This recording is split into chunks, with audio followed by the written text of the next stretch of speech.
Bapak Presiden Prabowo, salam anti Londa Ireng. Izinkan saya kembali berbicara melalui video ini apa adanya. Saya lanjutkan masukan untuk memberhentikan Wakil Presiden Gibran. Alasan dan caranya sudah saya tulis sebelumnya. Selain pemecatan atau impeachment, ada cara yang lebih mudah, mendorong Gibran mengundurkan diri. Kenapa kita perlu mendorong Gibran berhenti? Tentu bukan karena persoalan pribadi. Ini persoalan menyelamatkan negeri. Wakil Presiden Gibran adalah dosa kolektif bangsa yang memang perlu dikoreksi. Segera, membiarkan dosa itu semakin lama bertahan, membuat Indonesia semakin kehilangan harapan. Kita semua mafhum bahwa Gibran menjadi wapres, bahkan menjadi calon wakil presiden, sejatinya bukan karena integritas moral ataupun kapasitas intelektual, tetapi karena faktor Jokowi. Bagi Prabowo, Gibran adalah golden ticket untuk mendapatkan dukungan Jokowi. Bukan Jokowi sebagai pribadi, tetapi Jokowi sebagai presiden dengan seluruh aparat kuasa dan anggaran negaranya.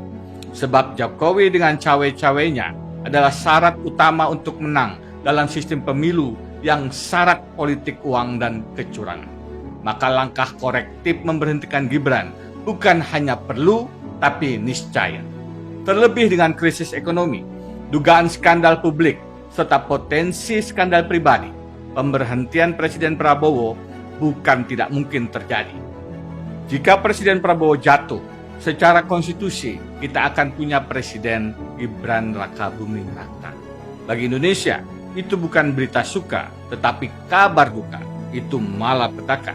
Karena itu, memberhentikan Gibran adalah solusi utama bagi bangsa.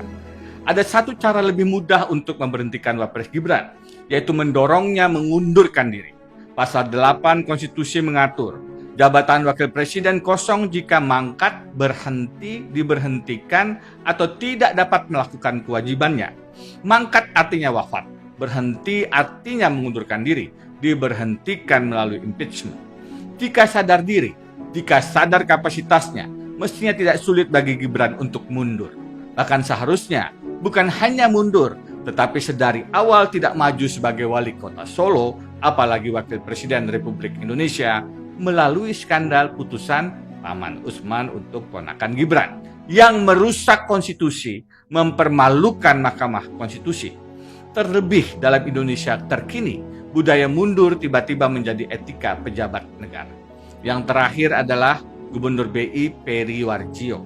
Sebelumnya ada Ketua BGN Nanik Deyang, pimpinan OJK, pimpinan KPK Firly Bahuri dan Lili Pantoili, dan jangan lupa Ketua Umum Partai Golkar Erlangga Hartarto.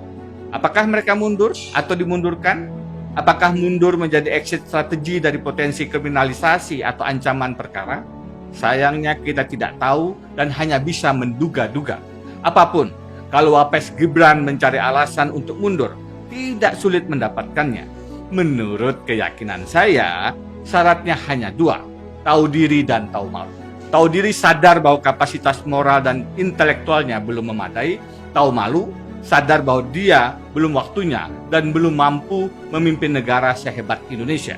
Terakhir, kebersamaan politik yang dilandasi kepentingan sesaat-sesaat untuk semata pemenangan pemilu tidak akan bertahan lama. Hikayat mesra Bapak Presiden dengan Pak Jokowi, menurut saya, tinggal menunggu saat wafat bin Mangtak. Hanya menanti siapa yang menjadi pengkhianat, menjadi Londo Ireng. Kalau ditanya kepada PDI Perjuangan, sang Londo Ireng sudah jelas sosoknya, sudah jelas kepalsuannya. Tanya saja pada Mas Roy Suryo. Bapak Presiden, saya hakul yakin Wapres Gibran bin Jokowi perlu mundur atau dimundurkan. Jika tidak, sosok hitam Londo Ireng akan merayap diam-diam dan menikam dalam kelam gelap malam.